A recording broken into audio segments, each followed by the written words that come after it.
May binabanggit kayo na tama ba? Yung kasi may usap-usapan dito sa di umano'y destabilization against the Marcos administration. Tama ba yung nabasa ko na parang base sa impormasyon nyo, nanggagaling yun sa direksyon ng mga Duterte? Tama po ba?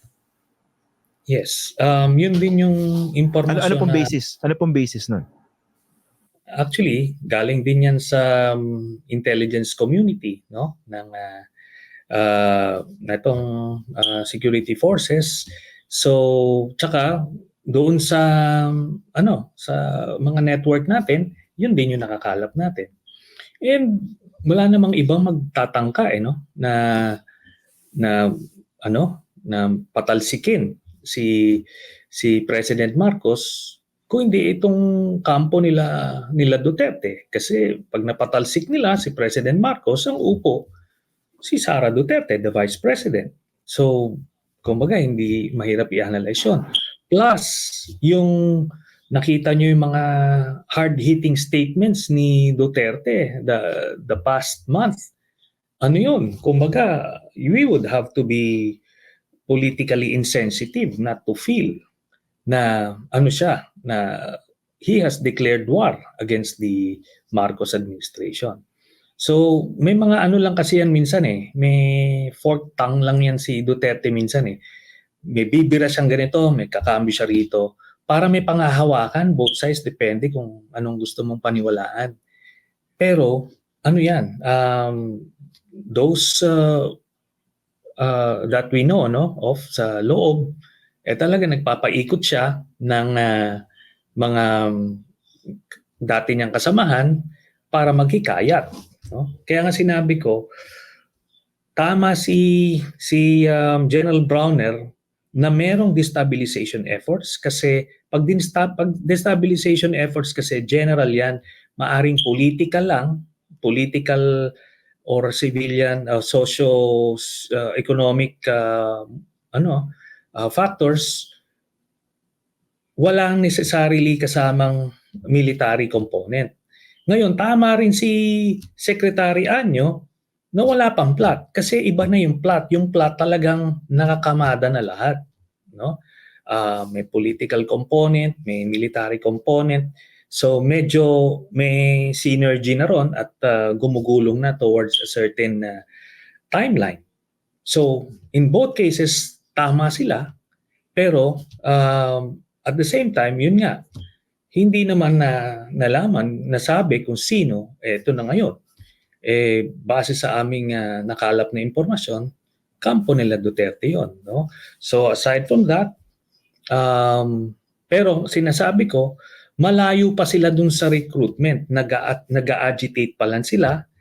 Yung ibang so nagso-socialize lang muna o nagre-renew ng network, 'di ba? So parang dito mga natulungan nila, so kinakausap, ganon. Yan yung first step Pero next step kasi is yung agitation, yung sasabihin, grabe na yung sitwasyon, ito yung mga iba't ibang issue, kailangan ng gumalaw, ganon-ganon. Pero hindi pa rin yun enough, no? Kailangan mo nung recruitment na. Yun na yung leveling. Doon sa amin nun sa OCOD, meron pa kaming vetting, no? Pagka after nung socializing and agitation, vetting na to yung sa i-recruit mo. So maraming mga qualifiers or disqualifiers. Then saka pa lang kami magle-leveling. Yung leveling yung re-recruitin mo na directly. So technically pag ginawa mo yun, pag nag-leveling na, you're already committing a crime, which is conspiracy to commit kudita o rebellion. Ngayon si Duterte nga, since wais siya, gagawin niya socialization, harap sa kanya, ipapamit sa kanya, then naalis siya sa room para wala siyang culpability, no? Tapos yung maiiwan, yun ngayon yung mag-agitate, di ba? Tapos eventually, iba naman yung mag-leveling. Pero ang mahirap kasi pagka yung tinatawag na layering, yung iba yung nagle-leveling. Ang tanong kasi dito, teka, alam ba to gusto nila na maririnig nila si Duterte mismo, which he won't do kasi nga may prima facie case na sa kanya Kasi kung yung ni-recruit niya ay gumawa ng affidavit, di may kaso na siya. So yun yung dead end nila. And besides, kung si Duterte, ang feedback ng mga junior officers at mid-ranking officers, nate-turn off kasi pro-China siya. So they won't join him kasi otherwise, alam nila na ang ending nito is basically letting China in again, similar to what he did from 2016 to 2022. Factor pala yung pagiging pro-China niya, no? In comparison naman, si President Marcos, hindi pro-China. Tsaka matino yung diskarte niya sa West Philippine Sea. Again, sa mga viewers, wala pong bahid ng sarcasm yon. Talagang tama naman yung ginagawa so far ng Marcos administration. Ito pala sir, binanggit yung destabilization efforts, no? Hindi siya technically plot pa. Yeah. Gaano ka seryoso naman itong ginagawa nila? And as far as you know, kailan ba nagsimula ito? Ang monitoring namin dito, early on pa lang, no? Nung hindi binigay na ginawang speaker si GMA, nung hindi binigay yung National Defense Portfolio kay Vice President Sara. So doon pa lang, meron ng disgruntled sa mga hanay nila, no? Tapos eventually itong si Vic Rodriguez ay tinanggal nila, so nagkaroon ng ganong dynamic. So doon pa lang naghahanap na ng mga opening. Pero nung January, ginamit rin yung fixed term law, no? Yung pag-reshuffle nung chief of staff, 'di ba, si General Bacaro noon, tapos tinanggal, ganyan. Ginamit yung sentimiento ng mga Class 88 noon, yung nag-mass resignations. Kumbaga, sinasakyan nila ng sinasakyan. So, yun ang nakikita namin. Then, eventually, nung Mayo, nung araw na tinanggal si GMA from the Senior Deputy Speaker position, doon na namin nakita, doon sa kanilang communications group, yung social media teams nila, doon na nagsisimula na bumanat. Una, ang tinitira lang si Speaker Romualdez, but eventually, ang tinitira na the whole Marcos administration na. So, makita mo, meron na silang communication plan, meron na silang civilian political component, pero ang missing sa kanila is yung military component. So, it's very serious. Sabi ko nga, kahit sasabihin na yung mga retired lang naman yan, walang power, ganyan. Kaya pwede nilang pabayaan. Tatandaan nila yung EDSA 2, mga retired ang naghikayat nun sa mga active. Diba? Sina General De Villa, sina General Ramos. So, dapat dapat paranoid yung security and intel forces ng Marcos administration para masiguradong hindi lalago yan, hindi lalaki yan. Unnecessarily. So, ganun ka-serious na. Meron silang overall plan kung paano nila babanatan yung Marcos administration. Pero syempre, hindi naman lahat ng pinaplano nila ay necessarily nangyayari. Actually, I think, diba, nagkasalubong tayo, Senator, sa isang forum few months back, no? Doon sa same forum na yun, may nakausap akong Duterte loyalist. And then, nadinig ko sa kanya yung narrative na, ang sabi raw sa kanya, support kami sa Marcos administration for now. Pero pag may nakita kami, talagang babanat daw sila.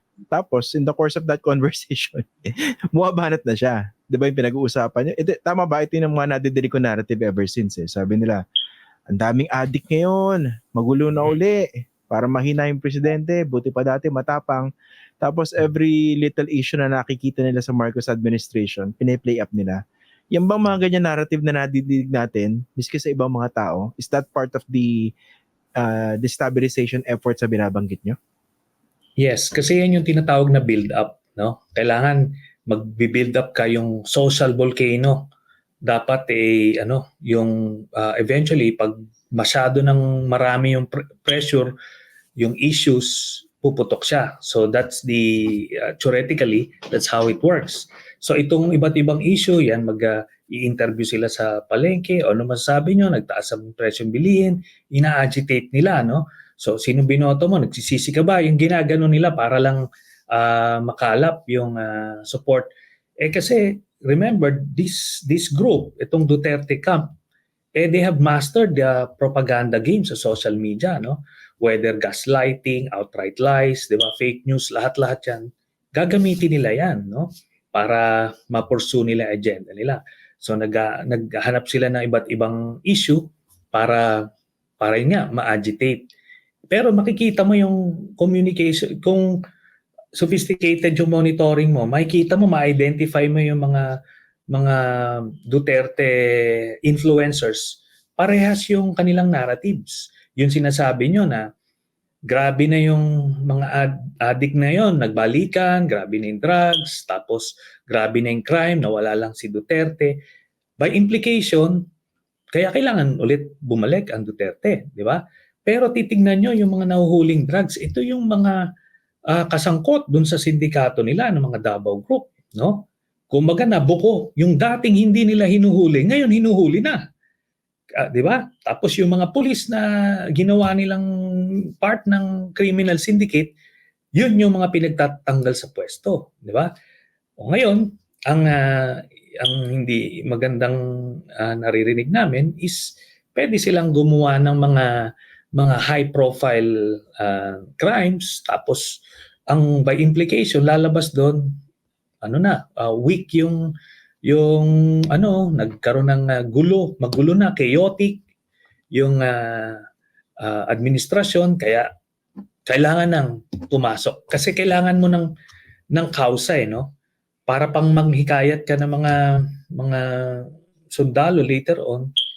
Ano ba ang kausa dito, yung casus belli na tinatawag. Tsaka ngayon, di ba, siguro napapansin nyo rin, away-away yung mga vloggers na dati kampi kay President Duterte, sumuporta sa unity. Ngayon, biyak no? Nag-aaway sila mismo. Nagbabakbakan Ano bang ibig sabihin yan? Meron bang indikasyon yan? Ayun na, kasi yung, kumbaga nag-draw na ng line yung nasa payroll nitong isa, dito, yung nasa payroll ng isa, natural, iba yung narrative. So, ganun yung, kaya andali mo malaman kung sino yung nasa payroll ng Duterte camp kasi yun kumbaga, ang dami yung napapansin na problema ngayon, pero nung panahon ni Duterte, para kayo nasa paraiso, may problema kayo kung hindi kayo bayad, may problema kayo sa pag-iisip. Di ba? Kasi, ano yun, sabi ko nga, tapos ganun din naman sa mga sundalo, no? Yung kung sino man yung mahihikayat nila ngayon, teka muna, nung panahon ni Duterte, lahat ng reasons para maging rebelde nandoon na hindi nga ginawa di ba? Tapos ngayon, magre-rebelde kayo, parang ano yung kausa, di ba? So, ganun lang yun. Oo nga Tsaka, ang madalas ko rin madinig, Senator, no? Sinasabi nila, weak yung president ngayon. I think ginagamit nila yung binanggit before ni President Duterte, no? Sinabi niya na weak leader si Wood, yung 'di ba, bago manalo presidente si President Marcos. Yung ganun, 'di ba? Malakas bang impact noon pag inuulit-ulit yun ng mga supporters nila? Weak leader, yung sa amin malakas. Yes, yun yung pagga-gaslight 'di ba? Actually, pero kung titignan mo, ganyan yung sinasabi nila kay Pinoy, ganyan sinasabi nila ngayon kay President Marcos. Pero tignan mo, doon na lang sa West Philippine Sea. Madali bang, masasabi ka bang weak pagka tumayo ka sa China? The same way na ginawa ni President Noynoy Aquino at ngayon na ginagawa ni President Marcos. Pero siya na sinasabi nilang tigasin, siya nga yung tumitihaya na lang Di ba? So, doon mo makikita na siya yung weak actually, pero yung pag-gaslight nila, babalik ta rin nila. Di ba? And they will have all the different narratives to cover for that weakness. He is actually the one who is weak and a coward. Pero como tough talking siya, pero ang impression nila ngayon talagang pasiga-siga, pero baliktad ang pangyayari. Lastly, Senator, no, ito gusto kong tanungin. Kasi kanina binanggit nyo rin yung karanasan nyo doon sa Oakwood Mutiny. Kailan ba ito? 2003. Tama po ba? Yes. 2003. Batang reporter pa po ako noon eh. Tsaka mas bata pa kayo noon. Okay. Naalala ko lang, no? Kasi nga, parang ang impression na nakukuha ko ngayon dito sa mga binabanggit nyo, correct me if I'm wrong, it's important to keep the stability of the current government. Tama po ba? Yung Marcos administration in the face of this so-called destabilization efforts allegedly coming from the former president. Galing sa isang tulad nyo na talagang may ganong karanasan, no? Yung Oakwood Mutiny. Tama ba na mas importante na to make sure na yung mandato nitong presidente ngayon matapos hanggang 2028 at hindi payagan yung destabilization kung meron man? Yun ang impression na nakukuha ko eh. Am I correct po? Yes.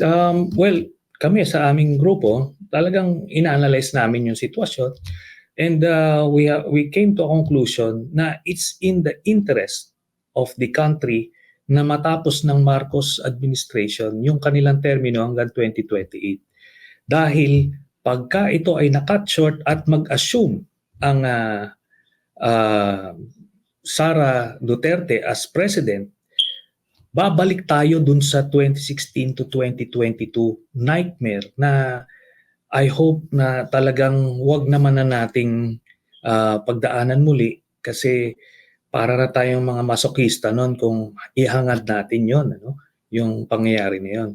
So yun yung national interest perspective. And yung kausa, sabi ko nga, I would be the first to say kung meron kang dahilan para magrebelde ngayon, bakit hindi ka tumayo nung panahon ni Duterte na talagang winawalang hiya yung ating bayan, ginagahasa yung ating konstitusyon, pinagpapatay yung mga Pilipino? Hindi ka tumayo, di ba? So walang kausa sa ngayon na kita kong ma-justify ng any uprising from the military ranks. Tapos besides yung internal factors, yung moral and welfare, yon, inayos na yung term limits, yung reason kung bakit medyo marami na lolomoral, no? Naayos na yon. Etong MUP pension reform, inayos na rin para hindi mababawasan yung sweldo ng mga active. So, kumbaga ina-address eh. It's not as if pinapabayaan ang itong mga issue na to fester, no? So, pag nawawala yung internal and external reasons for military intervention, then wala nang dahilan. Okay, sige. Napahaba po yung interview ko sa inyo, pero maraming salamat dahil ang tiyaga niyo po sa pagsagot sa mga tanong. Maraming salamat, former Senator Sonny Trillanes. And again, congratulations sa inyo. Pwede ko naman sabihin, because you have long been advocating for the release of Senator De Lima kasi nga grave injustice itong nangyari sa kanya. Maraming salamat po, Senator Trillanes. Maraming salamat, Christian. Kung nagustuhan niyo po itong video na ito, paki-like at share na lang po para mas marami pang makakita at makapanood. Kung gusto niyo po makibalita, follow niyo na rin po ako sa aking mga social media accounts na nakasulat po sa screen. Pwede rin po kayo magpadala ng super thanks, super like, super chat at super sticker sa YouTube, saka Facebook stars po. Alam niyo po, malayo po mararating ito para makagawa pa po kami ng mas maraming video na makatutulong po sa pagpapakalat ng tamang impormasyon para sa bawat Pilipino. Kada like, subscribe, follow at share ay pagsuporta po sa tunay na independent journalism sa bansa. Maraming salamat po.